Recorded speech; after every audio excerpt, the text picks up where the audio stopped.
Mummy నేను బయటికి పోతున్నా. నువ్వెందుకురా? నువ్వు చేంజ్ చేస్తావు? వద్దు. మీ ఫ్రెండ్స్ ని కలవనికే కదా, వీడిని కూడా తీసుకో. అరే వద్దు మమ్మీ, అక్కడ ఏమేం చేస్తాడో ఏమోరా, అందుకే నిన్ను వద్దంటున్నాడు. నడురా నడు.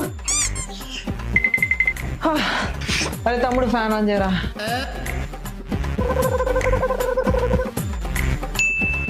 కొన్ని నీళ్ళిరా.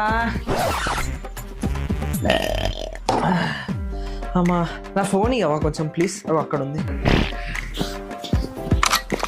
అరే టీవీ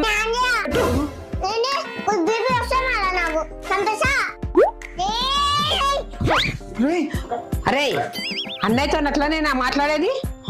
ఏంటి మమ్మీ? బూతులు కూడా నేర్చుకుంటుంది మమ్మీ. బూతులు తిడుతుంది మమ్మీ నన్ను. చెప్పు ఏమను? పెద్ద బూత్ అన్నాడు మమ్మీ. గలీజ్ మాటలు మాట్లాడుతుడు. అట్లనేనా?